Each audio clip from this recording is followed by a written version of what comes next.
Pero vamos a ver entonces esta reflexión que hace el canciller Marcelo Ebrard, en donde también incluye la parte de la necesidad de cuidar esta relación comercial. Hizo una serie de afirmaciones inaceptables para México. Ayer le decía yo que es un senador, en primer lugar, ignorante. Para tratarse de un senador de un país aliado, porque si Estados Unidos tiene un aliado importante y leal, es México. México es el país de todos los países del mundo que más ha contribuido para impedir que lleguen pastillas de fentanilo a los Estados Unidos. Eso a México le ha costado, o nos han costado, vidas de muchas personas. Por lo que se ve, no lo sabe o finge no saberlo. Quizás su pregunta debería ser, bueno, ¿y por qué saliendo del Senado puedes conseguir fentanilo en Estados Unidos? Cuando en Estados Unidos tienes fentanilo circulando por todos lados. Estamos trabajando juntos. Es una posición interesada por el proceso político en contra de México. Y no se lo vamos a permitir, por eso no nos quedamos callados. Hoy somos su principal socio y su más leal aliado. Entonces no se lo admitimos. Desde aquí le decimos, lo rechazamos, que es una estrategia racista y falsa. Toman ese tipo de medidas porque nadie les dice nada. El senador es una persona non grata en México. Non grata. Sí, que quiere decir que no es visto con buenos ojos por parte del gobierno y de muchos mexicanos, aunque sí hay algunos que aplauden y dicen, ay, qué bueno que regañen a López Obrador y a su administración porque todo es un desastre. Sí. Aunque sí es importante hacer la distinción que la hace el presidente con lo que son los acuerdos con el gobierno de Estados Unidos, particularmente con el presidente Joe Biden, en materia de muchas cosas, en materia migratoria, en materia de combate al fentanilo, en materia económica también. Ahí el presidente vuelve a reiterar que es una buena relación la que se está teniendo. Y en lo relacionado con el tema migratorio, plantea dos cosas. Esto, otra vez, ¿no? La inédita aceptación por parte de Estados Unidos de otorgar una cantidad importante de visas y, por otro lado, también la aceptación finalmente, y después de un trabajo que ha sido largo de convencimiento por parte del gobierno de México, de la importancia de apoyar a los países centroamericanos económicamente. Esto está en marcha, se está trabajando y lo destaca el presidente, como también distingue este trabajo que se hace con el gobierno, mientras que por otro lado están pasando todas estas cosas que ya estamos describiendo. Vamos a ver. Son muy buenas las relaciones con el gobierno de Estados Unidos y en especial con el presidente Biden. Muy buenas las relaciones. Y va a seguir siendo buena, seria, responsable, buscando soluciones también en la política migratoria. Por primera vez se logra que Estados Unidos ofrezca visas de trabajo. En estos tiempos, 400,000 visas, 300,000 para venezolanos, haitianos, cubanos y nicaragüenses, y 100,000 para nuestros hermanos también de Centroamérica. Esta semana estuvo Laura Carrillo, que es la encargada de la cooperación para el desarrollo de México, en Washington, porque se está tramitando el que se destinen más apoyos económicos a los pueblos de América Latina y del Caribe. Ya lo saben en la Casa Blanca, saben de la eficacia de este plan y van a ayudar para que se tengan más recursos y se apoye a más gente. En el caso del fentanilo, lo mismo. Nosotros estamos haciendo lo que nos corresponde, pero es una canallada el echarle la culpa a México. Y lo del muro, pues eso es pura publicidad. Es como una manda. Cada presidente tiene que hacer su tramo de muro para que bravo, bravo, y tratar de engañar a los electores. Ahí está, hasta Obama, muy Nobel de la Paz el señor, pero le añadió muro. ¿Fue donde más creció? Ah, no es cierto, fue Bush donde más creció. Entonces hay mucha simulación. Vamos a ver exactamente la aportación de los expresidentes de Estados Unidos. Pero sí me llamó la atención que Obama también le entró. A ver. Estos son los datos generales de lo que mide, ¿no? El así muro. Es. La frontera. 3.200 kilómetros aproximadamente. Frontera terrestre, 1.126 kilómetros. El Río Grande, más de 2.000 kilómetros. Sí, a ver, ahora sí, hablando de las aportaciones, está Bill Clinton con una aportación de 100 kilómetros, George W. Bush, 781 kilómetros, efectivamente sí es el que más aportó a este muro. Barack Obama, de todas maneras, pues 222 kilómetros. Y luego Donald Trump, 386 kilómetros. Y lo que ha destacado el presidente López Obrador, que en esta administración Biden no le ha añadido muro. Y por eso también lo respeta y dice que tiene esta visión más humanista. Bueno, aunque sí hay algunos demócratas incluso que son racistas. Yo diría, este fenómeno de lanzarse contra los migrantes, contra las minorías, no es exclusivo de los republicanos, aunque se acentúan los republicanos. Habló el canciller Marcelo Ebrard también de estos flujos migratorios, cómo van a la baja a raíz de la terminación del capítulo 42. Esto a contracorriente de quienes estaban esperando que habría un desastre. E incluso algunos ya empezaron a inventar noticias, ¿no? Incluso algunos ya empezaron a magnificar las cosas, a hablar de estampidas, aunque está latente esa posibilidad, hasta ahora no ha habido tal, ¿no? Y sí hay una situación crítica ahí en la zona fronteriza, porque sí se ha juntado mucha gente y finalmente pues se puso un muro, figurativamente, de muchos tipos para que la gente no cruce, por lo que entra en vigor a partir del día de ayer, en la noche, ¿no? Entonces, pues sí se dieron situaciones y sí se dieron estos lugares. Tenemos imágenes de varios estados de la frontera, en la zona fronteriza, en donde, pues sí, familias que querían pasar y todo esto es muy doloroso, y por eso también es muy doloroso que se lucre con la información que está relacionada con ello.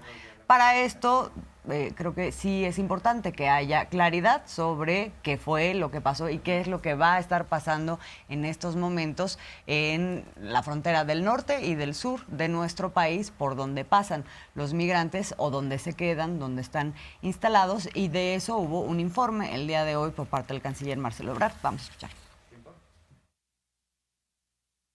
En las ciudades fronterizas de Ciudad Juárez, Chihuahua y Matamoros, Tamaulipas, continúan los grupos de migrantes en las mismas cantidades, más o menos aproximadamente 10,000 y 5,500 respectivamente. Asimismo, las situaciones de calma y normalidad sin observarse el arribo o conflictos mayores. O sea, sí hay flujo, pero no se dio alguna confrontación. Tijuana, Baja California. Entre los muros divisorios de México y Estados Unidos se encuentra reunido un grupo aproximado de 500 personas con la intención de cruzar hacia los Estados Unidos. Se mantienen de forma pacífica. Ciudad Juárez, grupo de 24 migrantes perforaron el muro fronterizo cruzando a los Estados Unidos y de aquel lado fueron arrestados por la patrulla fronteriza de esa nación. El personal de la Guardia Nacional, como se ordenó, se encuentra desarmado, continúa realizando patrullamientos disuasivos. Hay descenso en los flujos observados en los últimos días. Descenso. Al día de hoy, tan solo en Tamaulipas, de más de 1,800 personas, si lo comparamos con el día de ayer, hay un descenso. ¿Qué está haciendo nuestro país? Bueno, hay personas que nos han solicitado al Servicio Nacional de Empleo opciones de trabajo, se les están dando aquí. Quienes nos solicitan condición de refugio también se les está dando, tienen derecho a ello. Estados Unidos está cumpliendo su parte porque ofrecieron, como ustedes recordarán, 360,000 permisos a quienes sí hagan su procedimiento documentado por conducto de esta APP. Llevan ya más de 100,000, están cumpliendo. Se abren otras 100,000 ahora para Guatemala, Honduras y El Salvador. Se engaña mucho a las personas, desgraciadamente, a las familias. Es falso. lo que les dijeron de que se van a quedar, que si llegas ya te quedas, que porque ya no hay título 42. Bueno, ahí está la explicación del Gobierno de México. Y fue exhibido Jorge Ramos como un amarillista, un hombre que está sobredimensionando las cosas, cuando menos está magnificando la situación y hablando de cifras que no se sostienen, ¿no? A raíz de la terminación de este título 42. Y pues ha sido profundamente desmentido. Es un hombre que es contrario al presidente López Obrador, ya se ha presentado de las maneras, ha intercambiado puntos de vista, pero sí, de pronto saca unos datos que uno dice, ¿y de dónde? Y según él, datos oficiales o fuentes muy cercanas, y la realidad es otra, ¿no? Sí, y mira, más que a favor o en contra del presidente López Obrador, esta cosa de falta de ética periodística de estar presentando continuamente datos que no son ciertos. Esa es una característica de Jorge Ramos, que es lo que hoy se exhibe nuevamente. Él hablaba de, pues, por ahí 150,000 migrantes que habían sido devueltos o que se encontraban en la zona fronteriza. Estos son los datos que proporcionan esta mañana de acuerdo con autoridades en la materia. El reporte que tenemos ayer fueron 942 personas, de Venezuela fueron 909, de Cuba 17, de Guatemala 15 y de Haití 1. El día de hoy tenemos un descenso ya, según nos dice el INAMI, del número de personas que están llegando. O sea, en la zona fronteriza del norte del país se contabilizó la presencia de 26,560 migrantes, no de las cifras que se están manejando. Pero, ¿cómo se llama Jorge Ramos? 150,000. Tiene otro dato. Bueno, y además constantemente el presidente dice, gana bastante bien Jorge Ramos, el que más gana de los que pues están constantemente como francotiradores de la 4T y el presidente. Y más allá de Jorge Ramos, creo que lo importante aquí es destacar el hecho de que como otros temas, se ha aprovechado para hacer mucho amarillismo mediático. Es una situación dolorosa, una situación que se está abordando, que tiene puntos críticos, además, sobre los que hay que hablar, en donde, por ejemplo, hay que combatir a toda costa la xenofobia, el racismo que se pueda producir, tanto en Estados Unidos como en México. Pero sí, siempre se utiliza a partir de otras agendas políticas, y eso lo vemos últimamente en la prensa también, en donde se habla de este aumento, ¿no? Digamos, de las cifras. Una cosa que existe, ayer me lo comentaba Leticia Calderón, que es especialista en el tema fronterizo, existe siempre, son los flujos migratorios en la frontera norte, en la frontera sur, y estos flujos hacia arriba con el propósito de llegar a Estados Unidos. Esto no cambia. Sí, claro, hay picos, y ahora pues es importante ese dato que se proporciona sobre que hay un descenso. Sin embargo, tampoco es que vaya a acabar, y por eso la importancia de pues establecer estrategias para ir al fondo de este fenómeno, ¿no? Pero bueno, si hay voceros del coro conservador, entre ellos Jorge Ramos y otros, y por eso el presidente debate con ellos, y por eso los nombra. Si no valdría la pena, no les pondría sus nombres ahí, no le pondría el cascabel al gato, pues. Y el presidente López Obrador, ahora a propósito de esta confrontación que la hay, y que es una confrontación democrática por las ideas, por la austeridad de un lado, por los excesos del otro, le responde. Primero, Santiago Krill le dice, a ver, presidente, nos tocas a uno y nos tocas a todos, Andrés, ¿no? López Obrador lo que hace es, le revira con un reto para que pongan juntos una iniciativa y se extinguen los fideicomisos. Ya le respondió otra vez Santiago Krill de una forma muy manipuladora, porque le dice, presidente, le tomo la palabra, pero vamos a hablar con la ministra Norma Piña para decir que no vamos a afectar a los trabajadores del Poder Judicial, vamos a conseguir más becas, yo le digo cómo sacar más presupuesto para los pobres. O sea, muy manipulador Santiago, y lo que hace López Obrador es terminar en el mismo punto en donde estaban, diciendo, no, hombre, ya sigue tu camino, no te voy a convencer y no me vas a convencer, ¿no? Ahí la llevo. Vamos a ver. Andrés, seamos serios. Yo te lancé un reto y tú me respondes con otro. Yo no le doy vuelta a las cosas, las enfrento directamente. Ahora buscas afectar a los empleados del Poder Judicial y sus familias. No es por ahí. Aunque si ese es tu interés, habla con la presidenta de la Suprema Corte, te va a escuchar. Y yo, con gusto, los acompaño. ¿Quieres más dinero para becas? Vamos más allá. Hablemos de cómo rescatamos la educación. ¿Lo hacemos? Hay suficiente margen dentro del enorme presupuesto que tienes asignado para lograrlo. Si no sabes cómo, yo te explico. Acepto el reto. Nos vemos en una semana, jueves 18 de mayo, a la hora que tú quieras.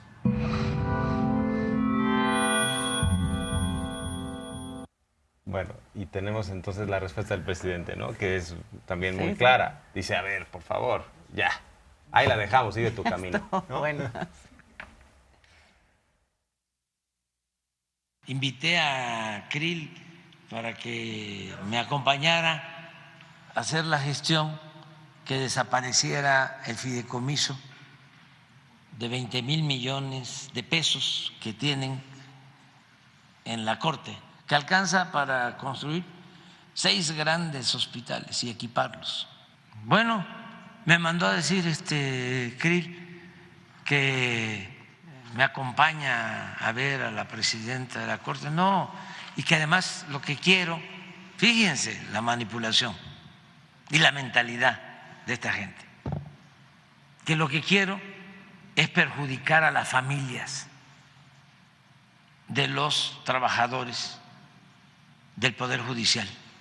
¿Cómo se les va a perjudicar si hasta los ministros, si desaparece ese fideicomiso y se respeta la Constitución, ganarían lo mismo que gano yo?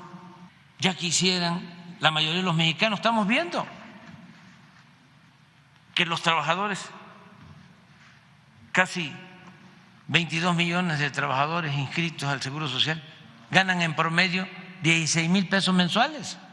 Y yo gano 10 veces más, y ellos ganarían 10 veces más. ¿Qué les pasaría? Nada. Nada más que ahora no ganan 10 veces más en promedio que lo que gana un trabajador mexicano, sino ganan 50 veces más. ¿Eso es justicia? ¿Para qué hablar con Krill? Que siga su camino. Ahí la lleva. Va a tener votos de los ministros, es más, ya los tiene, se rayó.